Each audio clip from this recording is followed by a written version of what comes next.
Hey guys, just imagine me walking into a music store and I see this wild looking bicycle with these flags on it parked outside the store. And then I walk in and I strike up this conversation with this long haired Spanish guy that tells me that he just rode said bicycle all the way from Saskatoon.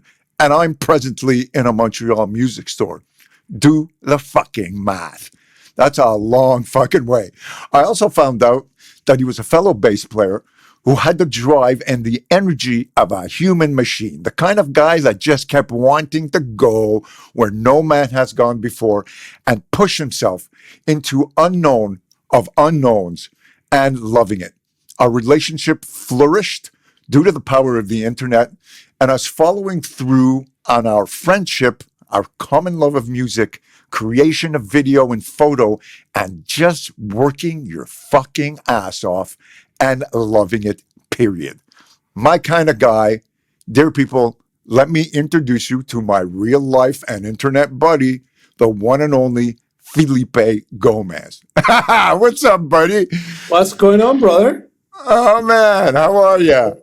That's quite an introduction. You're worthy of that kind of introduction because today, I think that this conversation is going to be very inspirational for a lot of people out there who are trying to find themselves and actually follow through on becoming what it is they've always wanted to become, or not knowing what they wanted to become and becoming it through, the journey of stacking up your experiences and letting those experiences carry you over to the next chorus, shall I say. Yeah. Let's talk about our very first meeting first, when we met at that music store. Can you remember that? I do. I was in this store. You show up with Krilla. Like, you guys are like eccentric looking couple, right? Like, you guys, if somebody doesn't know Momo, this is the way he dressed every day. Like, you see this cool looking guy with his girl, like fashion, like they look like a different kind of people, right? Like, they're artists right away when you see them. And this big energy, you jump into the store. And then you grab my bass, you start slapping. I had pictures of that day, actually. Oh. And then we realized that we had so many things in common. We know the same people. We know Sheldon Dingwall, that I work with it right now, the guy from Dingwall Guitars. And then we're both bass players.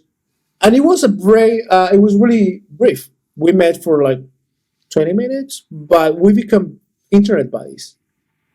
This is like 10 years ago. And then you weren't playing much music by then. You were kind of like, you were taking a big break from music. And then you released 1, 2, 3 bass later, like the next year. And I saw that video and I was like, oh my God, I love this so much. So I just emailed you. I said, hey, dude, I love your art. I love what you're doing. Please do more. And you keep doing those 1, 2, 3 videos. And then we start jumping in each other's life, just building a relationship without expectations, and we start supporting each other in many levels. And even one day you decide to produce one of my videos, like talking about grizzlies. I make a song about like being in front of grizzly bears, and it's called The Last Man Standing. And this is way before I was into filming. And you're one of the biggest inspiration to me to become a filmmaker, because you make it look, and I seen you, I've been in your place, discipline, forgetting what the world think about you, and a little bit of like braveness, a lot of braveness, like without being afraid to fail. You can build something that 5 years on the road, you're like, oh my God, what did I just build? Right now, I produce like documentaries for CBC. It's like a joke. I never went to school to be a filmmaker. I go in big adventures, big epic adventures in the Arctic, and it all seems like a dream life. Yeah, but that's because you follow through, right? And it's amazing. You're ripping forward to a lot of the questions and stuff that I was going to ask you. You just did a kind of a quick summary. No, it's good. It's the pre-teaser. So what I think is really cool about part of our connection, that really got to me too, is also when I figured out that you were like Spanish, that Spanish heritage. You're Spanish from Chile. My parents are Spanish as well. And that part kind of gave me this strange kind of kindership. As it reminded me of like my childhood. I never really get to speak Spanish anymore. And for those of you who don't know what a churro is, because we started a band when you first came over to my house for the very first time, you showed up, and the first thing we did is we say, fuck this shit. We're writing a song, we're making a video right now, and we banged it out right there. And we said, let's call ourselves Los Churros. And Yeah. for those of you who don't know what a churros is, it's a kind of like a Spanish type of dessert, like a long, twisted up, like deep fried donut Yeah. kind of thing. That really makes me feel think of my childhood, And then you came over, and I will always remember that how easy it was because you were so fucking gung ho to just fucking not fuck around and just get right to the point, right?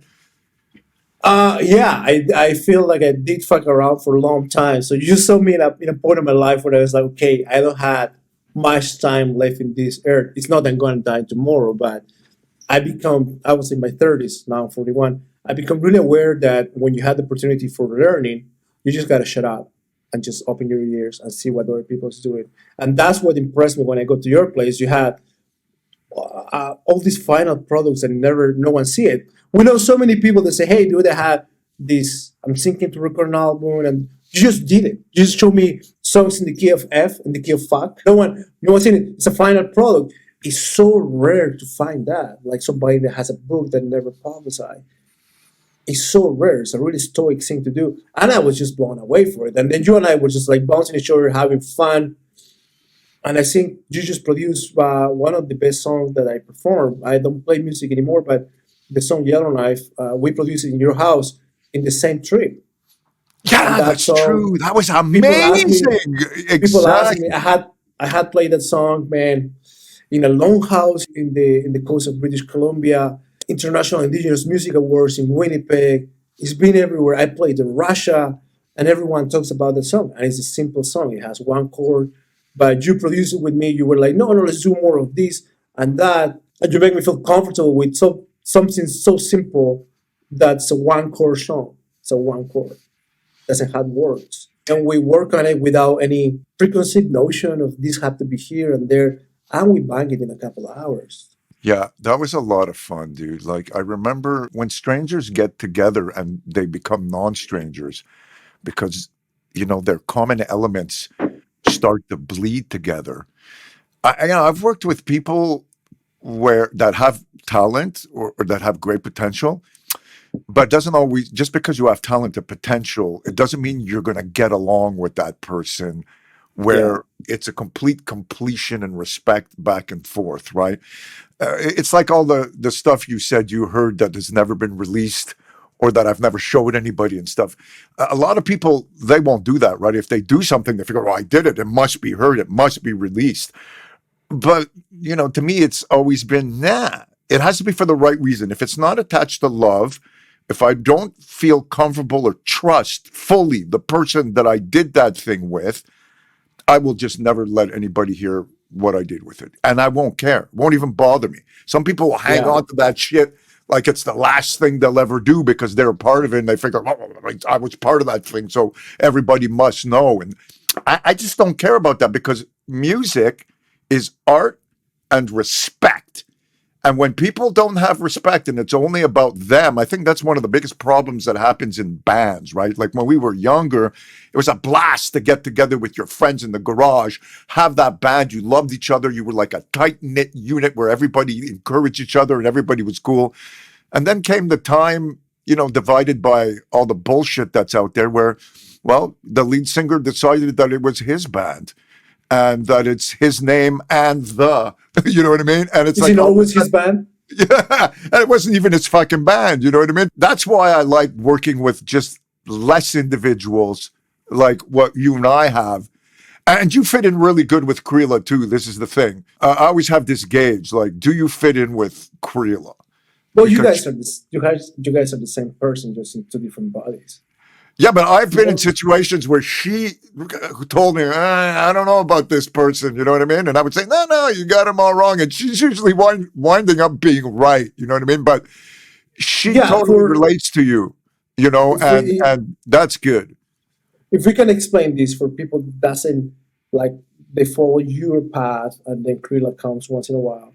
I can explain you what happened when you go to your house, like you get into Momo's house. It's this big awesome place in Montreal, really artistic. Like I always tell you this.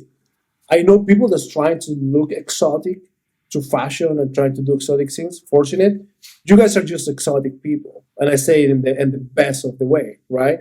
You're like just unique, and then you've been able to like 17, 14 years old to make a living of this being exotic, attracting other people and creating. You always been doing that. But then when you go to Momo's place, you see the studios, this he's you guys are seeing right now on camera, and then in the back is Krilla with her own place. And then Momo and Krilla are connecting, like even talking, like loud, hey, is this done? Then Krilla's working there, her magic with photography. So you guys always been a team.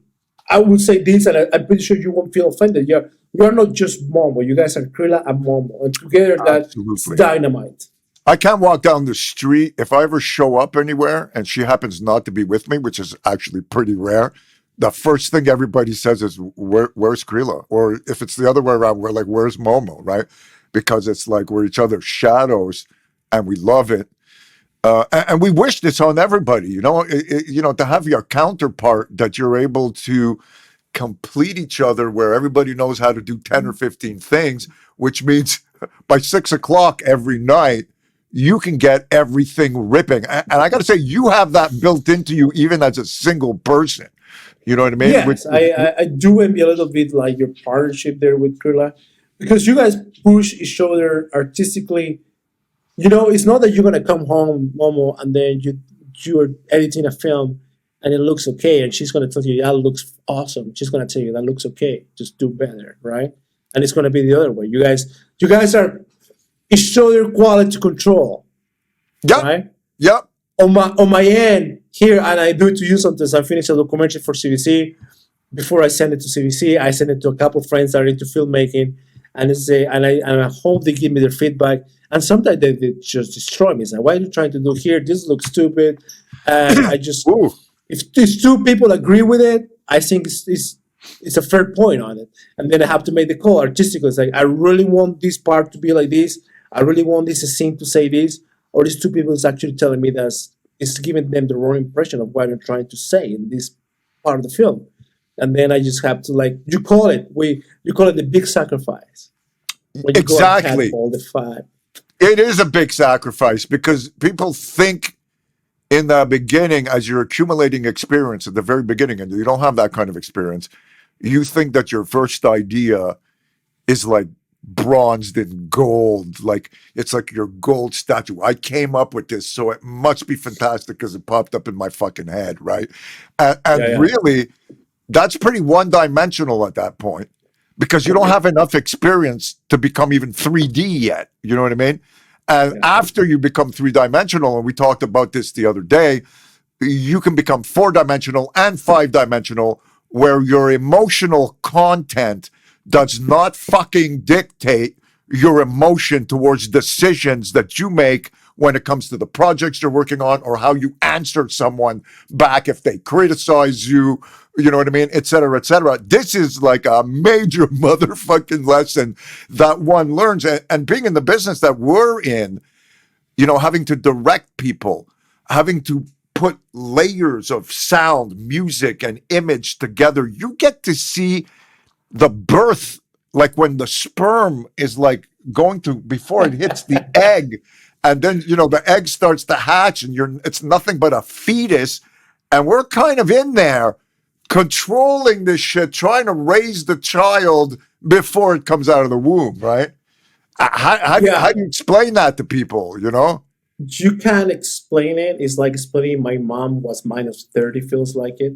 She had to come here in winter and see what it feels like it. Now I film with a final idea on mind, more like before when I started this, I would just shoot stuff, right? Yeah, Hoping that then I will go back to the editing room and then get it done there.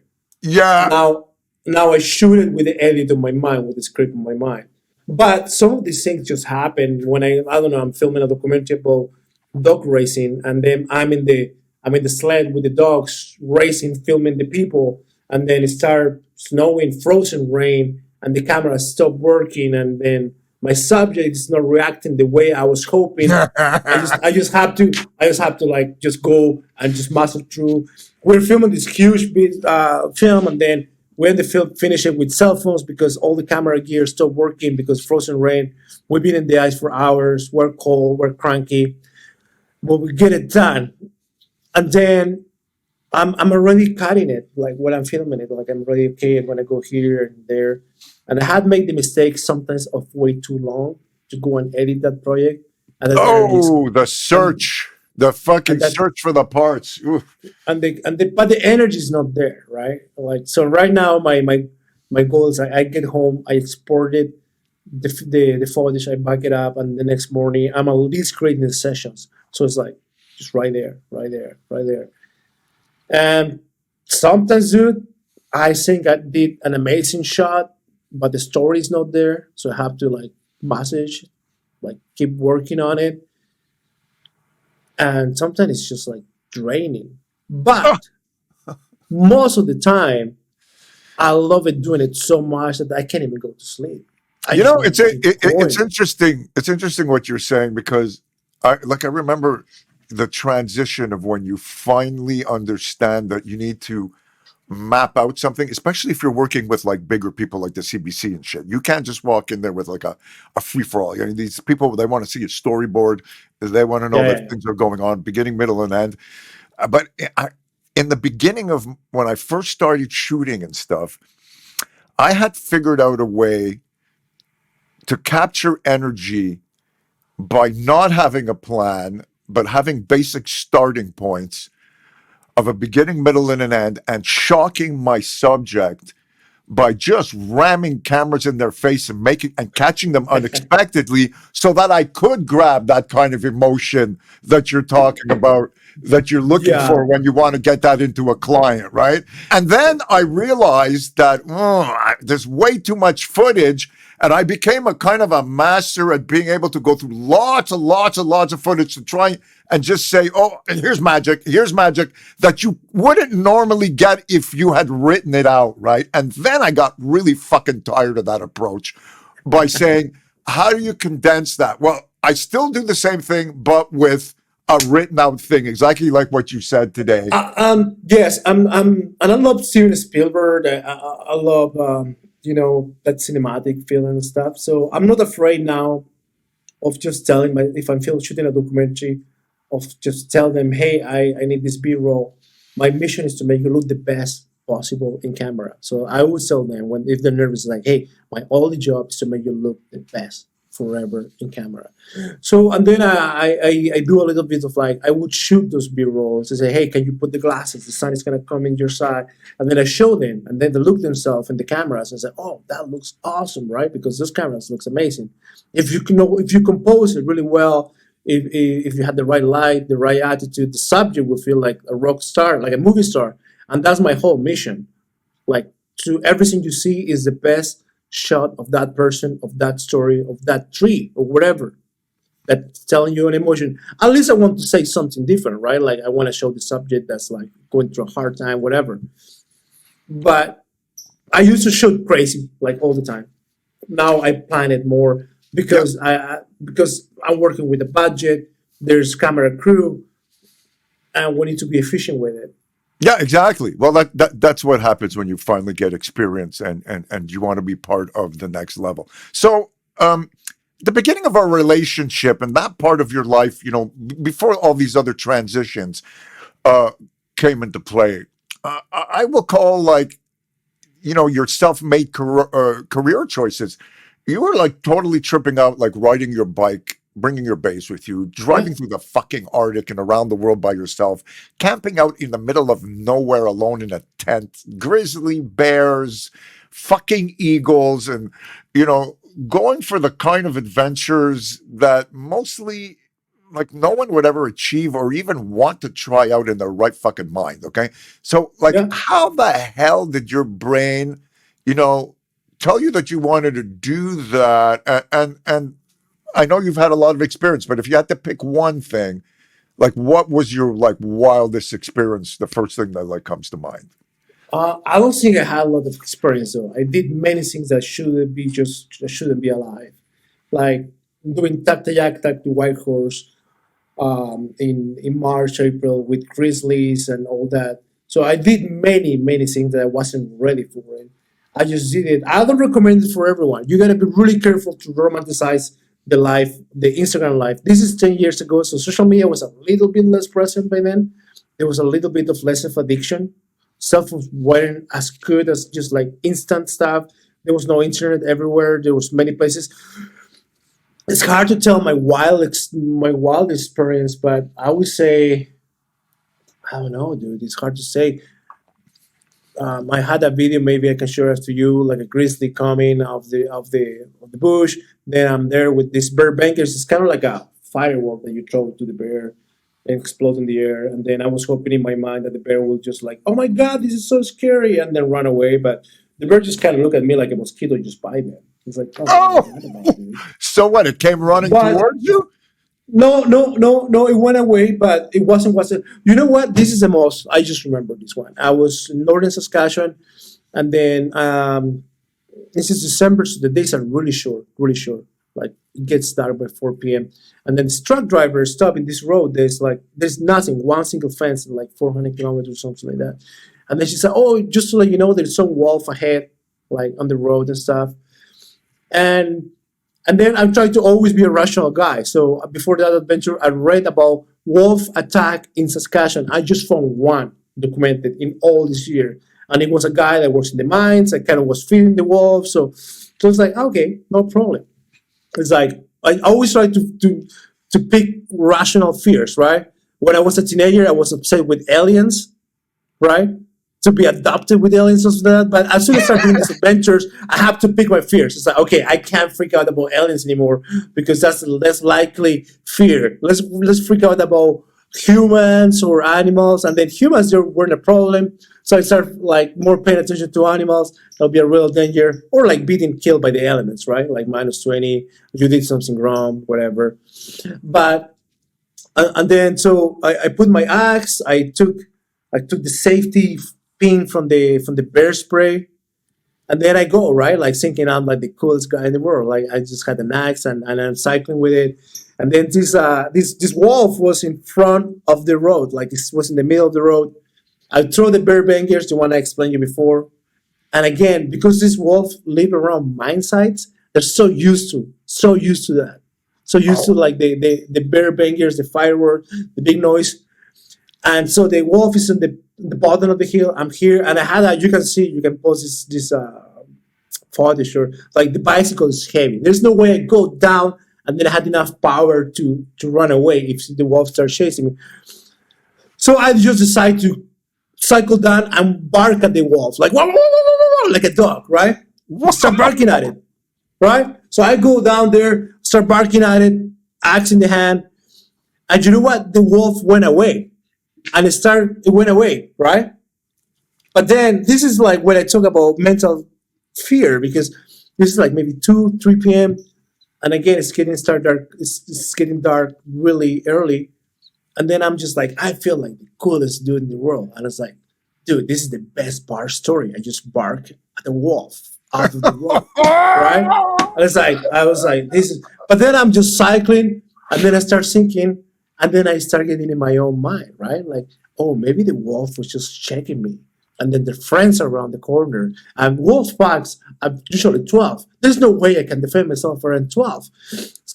So I start doing all these crazy scenarios, right? That I was totally fine cycling in the middle of the night before that. I was doing it the nights before. Just put lights on my bike. There's no traffic in this road. No traffic. It's all snow. So I start getting in my mind, and a car is coming the other way.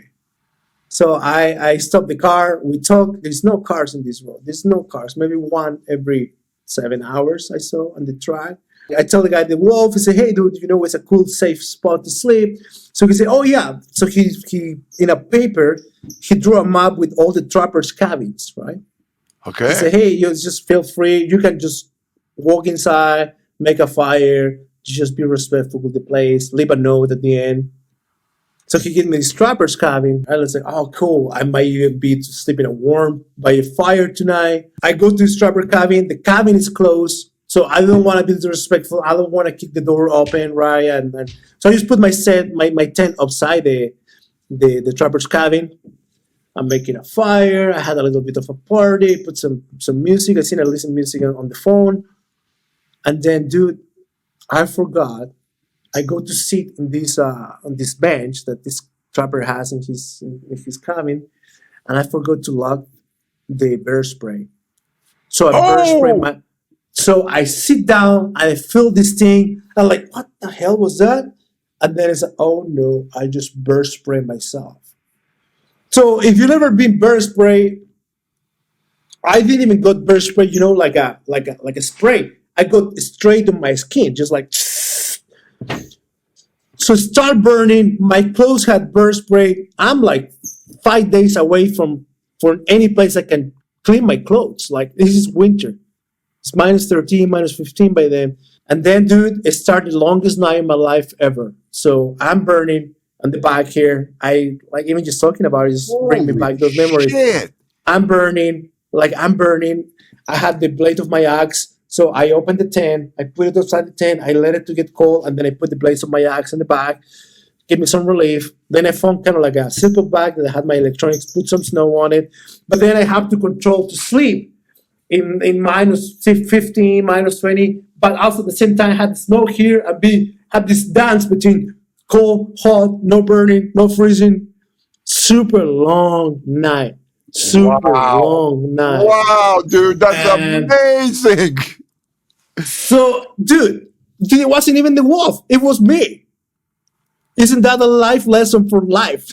Dude, that has got to be one of the best fucking stories I've ever heard. That, you got to do what you got to do when you got to do it. And you got to come up with a solution that suits the situation. And I think that Yes. it's like finding a problem in a mix, or an edit. You just got to deal with it because you got to hand in the project.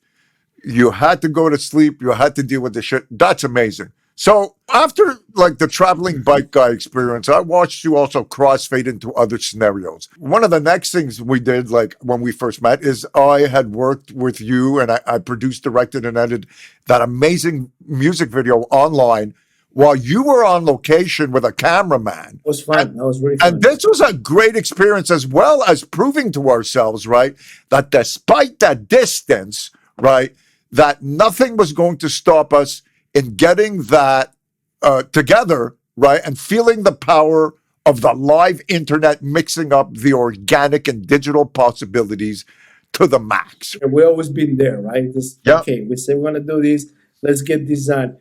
And I would say that's the hardest part of everything else. yeah. Because doing the thing is actually fun. What a cool freaking experience. And I think that also helped our friendship even go to the next level of the true possibilities of what we can do despite the distance, right? Because a lot of people think, well, you can't build this kind of relationship with people. This is not like we're just little pen pals here where we write each other little Yeah. fucking love notes and we wait, X amount We of should months or we should try years. that one next time. You know what I mean? But we achieved concrete results in a physical, tangible way, despite of the distance. I truly enjoyed doing that. And be grateful, man. And be grateful. I would say this male mentorship is a hard thing to do after your 30s. So when you run into another person that wants to mentor you, without saying, "Hey, do you want to be my mentor?" Because it never works that way. It's just somebody wants to teach you something, and if you pay really attention, open your ears, and you're grateful, you're actually verbally say, "Hey, thank you. I know that video you did for me maybe take you a full morning of editing, but it's not a full morning. It's 20 years of you editing video before that morning that you did for me." Acknowledging that part, I think, is huge. Gratefulness is huge in anything in life, but we don't say it often. I totally agree with you, brother. And that is another thing that I truly do appreciate about our friendship is that you have always been very grateful to me and honest and straight up. And I got to tell you, makes me not only really appreciate because, I've watched your journey from not doing certain things and then being doing those things and going through the exact same path that I've been through because I'm a bit older than you, but it's very, very rare to have like active males. Let's just put it. We're not going to get into this alpha shit or sigma shit or what, like all these different kind of types of males, but like strong-willed males to get together and to be grateful for each other for what each other brings, to the table. Yeah, And yeah. No, it doesn't happen often. it doesn't happen often. I'm very, very grateful for that, my friend. You know what I mean? It makes me feel good. It makes me want to do even more because I know that you're a guy who stands on your own word. You know what I mean? And that's important to you. And to me, the word and reaching out and doing stuff that nobody asked you to do. This is also key. You know what I mean? And I find that we've both done that for each other, and it's rare and it's very, very fucking cool. If you're a guy past your 30s, it's hard to make friends because everyone is too busy. There's always like girls' time, right? There's like girls' night. There's no like dudes' night, right? Because usually those guys are like too busy providing for the family or doing other stuff.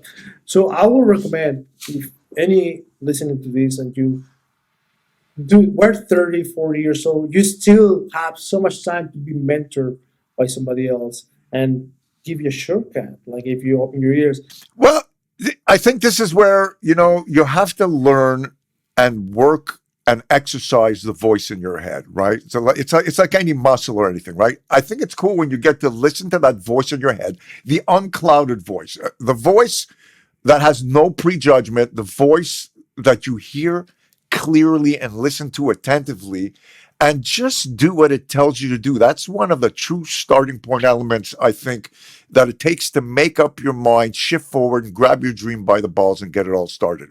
A lot of people, they find it real hard to pass the fear, and that falls into the lack of knowledge. So, they freeze up or they compromise by doing something that is like similar-ish or I do it myself. Like I something that go through. actually like has nothing to do with what they want to do because of the fear of their own dreams and personal success, right? So what would you think, right, is like the secret to overcoming this fear? It's like, what have you done like to overcome these kind of fears? You know what I mean? To me, it's been all these adventures. Like the real fear of being killed by the grizzly, the real fear of being killed by the elements, give you perspective of what is real fear for, what fears, why evolution create fear for. It created for you to avoid those situations, right? To be fearful of the grizzly around the corner. Almost pretty much after you had food and shelter, you're pretty much good. Like evolution wise, like you are pretty much good. You're being taken care of. So you're telling me that you were able to take those experiences and those experiences were key for you to transfer onto I your think so. other I things think in your so. life. I think so because like when I went to Russia on the bicycle in the winter, I went from St. Petersburg to Moscow on the bicycle in the winter. Great adventure, great adventure. My house burned the night before when I was on the way to the airport. Oh yeah, I So, remember. so the house burned crazy. I had my gear, my passport. I convinced the firefighters to let me go into the house, get my passport. I was like, dude, it was like the whole room was like underwater stuff. But where my passport and my computer and my gear was dry. It was like the universe telling me, it's like, yeah, you still gotta go to Russia, dude. You said you're gonna do it. So this is February. So it's like, you still gotta go to Russia. So I went to Russia. I did this adventure on the bicycle. I learned so much. I always had like, as a rule, I never do in a different country something that I wouldn't do at home. And the only time I broke that rule, it was in Russia. Like I wouldn't drink this. I don't drink anymore, but I wouldn't have a beer here on the street because it's illegal, right? But in Russia, I'm hanging out with this Russian guy. We're like cycling. We're having the best time, and we grab a beer like at the subway station, and the cops show up, and that can go two ways. The cops are like passport stuff. And me growing up in Chile, Pinochet era, all that. I know de-escalation is always the default mode when you're with it against somebody with a uniform. Always, Okay. always de-escalation. As much as my feelings have been hurt, always. So this is my default. I grew up in Chile, like military government. Then that militarized system passed to the culture. So my default is always don't escalate somebody with a uniform. I still get nervous when I go through like the airport stuff. Like still fear like to uniforms and stuff still really intrinsic of me, and I'm aware of it right now. So Wow. but I shoot de-escalation there. Then I go back from that crazy adventure. Then I sleep in a trailer for like 2 years. I live in a motorhome on the streets, right?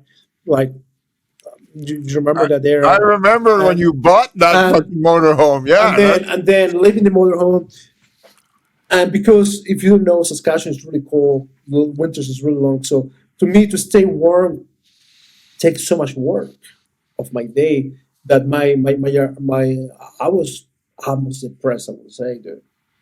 I was almost depressed, like because I wasn't creating. I was working construction, and then something had to change. So I become disciplined. I start making other kind of decisions. I become focused in what I want to do. I was like in a really dark place, and and it took time to get out of that hole because I have no money. I have nothing for me. You know what I mean? Like I had all these adventures that like a great thing, but creatively I wasn't doing anything creative. I wasn't creative. I was like, if we can show up, I will just decide to go have a beer with the friends.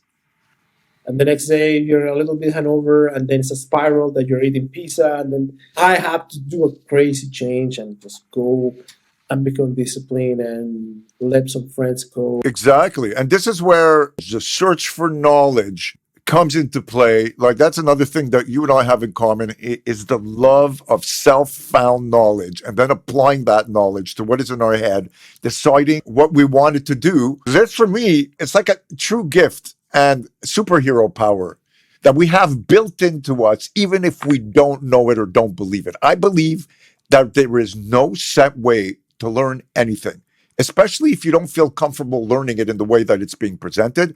So I think that the way to overcome that is to find a different way. And that way is your way. The way that you can understand something you wish you could do that people have been telling you is mega complicated, but actually everything is Just fucking complicated, right? Before you understand it yeah, and you find a way to make peace with its function and how it applies to you in your life. It's like if you look at like Keith Richards and Eddie Van Halen as guitar players, right? How can you say which one is better or worse? They're both awesome.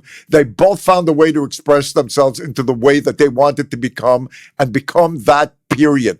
This applies to everything from your personal relationship to yourself and others and what you're going to be when you grow up. And I think that that's, coming out of that trailer, you had to sit down and for the love of information, make peace with the information in your head, decide what you wanted to search, because you're really good at that. You like to read, you like to absorb, you search out for things that apply to you and then figure out how to use it for yourself to go up another level, even if it's like mega complicated, you find a way. I've watched you do that for editing, video, cartoon shit. You don't even know how to fucking do this shit. And then you go, boom, here it is, right?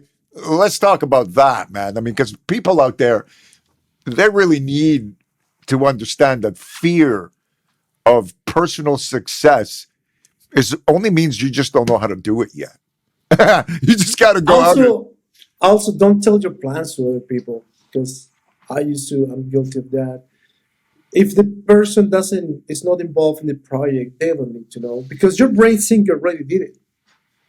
Oh, right? If my dream is like climb Everest, and I tell people, "Hey, I'm gonna climb Everest," and everyone's like, "Oh yeah, awesome!" My brain, when people tell me, "Awesome, you want to climb Everest," my brain is already down with that idea. It's like, "Oh, you got the serotonin." It's like, "Yeah, you did it." Like my brain is like, "Dude, we got the reward I wanted."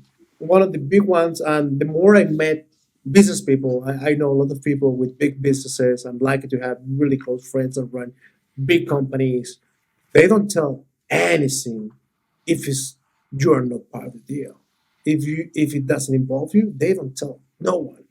And keeping that energy there and being able to suck it in your own, telling no one, is huge. yeah, And you because do if it you all the keep time. telling people your personal dreams that you haven't done yet, at one point you'll probably think you've done it and you're kind of thinning it out. That's what you're saying, right? Yes, 100%. Don't tell anyone. Yeah, because if you keep repeating your dreams to people, it easily becomes a story that you never do, that someone else will live Yep, for you. at one point, 100%. at one point, you're going to say, wait a minute, I've been saying this fucking story for fucking years, and look, it just came out because it's like it's like the essence, right? It's kind of Yeah. like a monk holding back his sperm for a very long time. you Yeah. know, I don't know what Dude, what's going on with this personality in this one today? it's kind of interesting that holding back also means that you need to whittle down your wide ass story into something that is actually concrete and doable, right? I always tell people that because, hey, you have this giant fucking idea that's great, that's going to take $20 million, and you know fucking nobody, and nobody's going to fucking talk to you about this shit.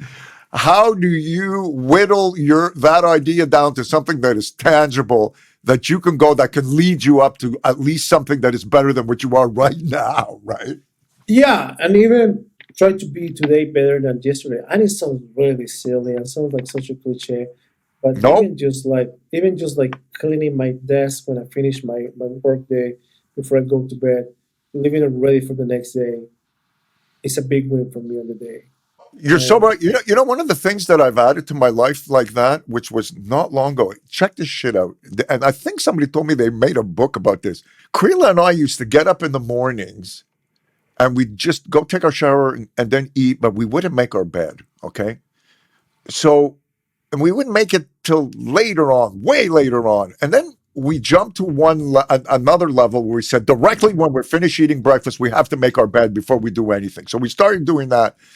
And then the next, I look at her, I said, there's only one way to push this further.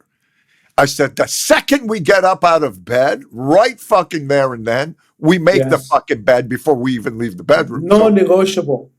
it's non-negotiable. And our bed, you gotta understand, I've got like 8 comforters, about 10 different kind of pillows and shit. So there's a routine that happens, right? So now we are able to make the whole bed, lay out all the pillows. I throw them like this. I do backhands. We have this kind of funny routine right when we open our eyes. And the whole bed is made in like under a minute. Like everything is done. Then we slap each other 5. We give each other a kiss and we go do our things to get ready to have breakfast. That really taught me about, like what you just said, about doesn't matter what you do, cleaning your desk, Yeah, organizing and your then book. become things become a habit. I'm still working on some of them. I remember when I decided to don't drink beer anymore. It was Yeah. just like one day I was like, I don't want to do it. And then at the beginning I was like, is this gonna be weird with my friends when I go out? So for a few months, I will just, I don't know, order a non-alcoholic beer at the bar, and now a few years later, it's not even a thing in my mind. It's just become a habit. Wow. You know, that's one of the things I really love. Like over the last few years, I've really watched you like come into yourself like very few people that I've seen. You're focused, you're goal orientated, and you've gone from riding your bike around the world to producing commercials and documentaries for the CBC, private clients, as well as keeping up with your multi media chops from marketing with Dingwall and Bergantino and all the other people that you worked with. And it's really nice and satisfying for me to watch you climb that self made ladder that you build. You know, the thing about growing I with don't think time. it's self-made though. like you are a big part of it. Other people, Sheldon Dean was a big part of it. He made the opportunity to jump into like do marketing for a huge company. So yeah, I don't think I'm self-made. But it takes you have to also be wanting to search for those people that you can trust and say, you got, like you said before, when you recognize people that have a good complicity together, that whereas you wind up being satisfying to each other and serving that need, because the world now has a better person in it that has its values because you followed through and they followed through. It's been an amazing life. I had love. I seen the world. I like if I tell myself when I was a kid, hey dude, you're gonna go to Russia, you're gonna go to Africa, you're gonna do all these things, I'd be like, there's no way. I'm from a poor neighborhood in Chile. But the thing about growing, right, and growing with the times, and especially if you're artistically based, if you move past that whole three-dimensional thing we were talking about, incorporate the 4 and the 5D You might have to potential. explain this to people. What's a three-dimensional for? Well, that's it. Then what happens? It's like basically, it's like permanently checking your ego at the door, totally eliminating the kind of emotional content that slows you down or actually stops things from happening to you. Period. One of the biggest things and misconceptions to me also is that you're working too hard. You need to slow down and have more fun. Not if you love what you're fucking doing, and not if you Yeah, never stop self-educating for the knowledge that gives you personal strength and power and love and self-worth that you can pass to others along the way, like what you just told me. I like to say you will never have more fun than being serious.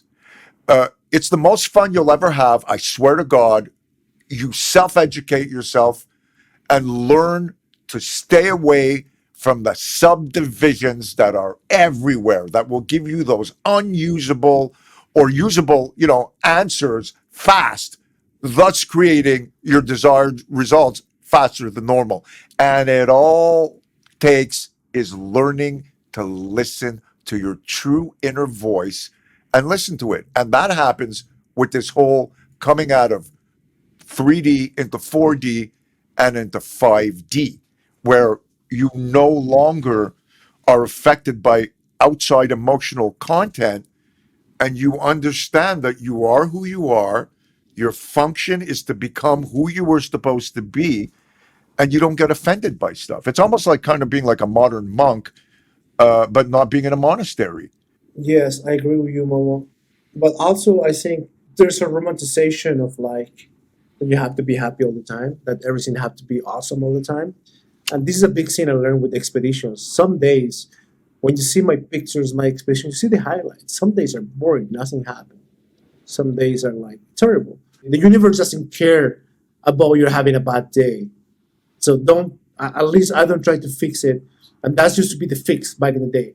Oh, I'm having a bad day. Go to the bar with your friends, have a beer, fix it right there. And that's just like a band-aid, right? Exactly. But it's like what we were talking about before.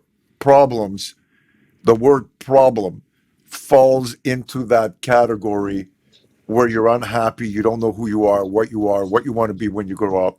And I think what we've both learned and what is really important is how to convert stuff, how to invert stuff. And especially being in the entertainment business where you really get to learn about harmony and mixing emotions and egos and whatnot. We've learned a lot from music, writing, jamming, organizing, the communication, the live performances. All this made everything you and I do today so much easier that if we haven't been through that kind of musical journey, like, being in the industry kind of has hidden built-in nutrients of applicable knowledge, right? That can easily bring you into the 5-dimensional realm when you realize everything you don't want to be, the kind of music you don't like, the tempos you don't want to be part of anymore. I Yeah. remember when I was transitioning into using cameras and video editing in the beginning, and my bandmates and managers told me, "You're wasting your fucking time and you're losing focus. You Just better like it's pick like you got to pick one or the other, right?" And I'm happy to say, and I know you are too, that I pick the right thing and I still get to do both now, you know? And I would Yeah. suggest that to every single artistic person out there, not to be afraid of the digital unknowns, but embrace it in their own way and combine it into their creations and real life in a healthy, like productive way. And you will feel and create like never before. As artists are some of the smartest, out of the box thinkers and highly needed human beings in the world today. If you can fix and find a solution to a weak chorus or song arrangement, then you can remix and fix that solution to your best life for you and those who you love, along the way, doing what you want when you want. But, the one thing is really important is you're going to have to learn how to work really hard, put in those extra hours, not complain, and tell yourself that you fucking love it. Because that's what you and I have in common. We actually love working hard in the challenge, and we don't turn around and look at all problems that are incoming as the end of what it is we're supposed to do. You have to, like you said, the house is burning down. I'm going to finish the gig. You, there's babies crying. Find a way to make it fucking happen. If Yeah. you got to stay up later and fucking you'll be burnt out, well, guess what? When you go to work that day because you were working on your other dream, smile, have an extra cup of coffee, and try and discipline yourself so that you could make everything work. And the self discipline that we have both achieved, self made discipline, I think is I'm the still key. working on it. I wouldn't say achievement. I'm You're working. always working on it, though. This is the thing about this. This is like becoming a musician. Everybody hits a wall. Everybody needs to reassess themselves. Everybody needs to say, what's the next level? It's like your fucking 5 careers you just had. Karila and I were going into our 6th career and, Yeah, it's like becoming one every writers. decade, kind of. That's it. Every decade, you will want that for yourself because if you don't, what's going to happen as technology and trends and people change, you're going to fall out of the mix. The actual job never really winds up disappearing. It just winds up evolving, and you're going to be part of that evolving. It's like AI, right? People say, "Oh, you're going to lose everything from AI. You're going to lose your job." I'll tell you what. When you're going to lose your job, when you don't learn AI. Right? You Yes, need to yes. learn a little piece of everything that is up and coming and figure out how to adapt it to yourself in real life. Because no matter what, there'll always be people running things. There might be Yeah. less people running certain things because they will be replaced with other things, but then other opportunities will come by, and you decide whether you want to combine what is new with how it's going to adapt to you and not bitch about it to the point where you think you're losing everything because all of a sudden you're not putting your energy in the right place. You're more worried about losing everything than readapting, rebuilding yourself so that you can keep gaining the next new things. Like what I just told you about, photo and video. Like, man, my managers bitched at me. I lost friends because I said, oh, no, this camera shit is fucking bullshit. You're out of your mind. Man, for the last 27 years almost, this shit has saved my life and made me and my wife who we are today. And we're going to expand on it just like you, which is why you are my beautiful internet and real life friend. What can I tell you? I gotta thank you for being in my digital and real life. You have been a strong friend, and I love you, dude, for being in my life. Oh, You know, it's mutual friend, and then the inspiration is for both of us and Krill as well. Cheers to the future. More to come. God bless. Rock and fucking roll. Love you guys.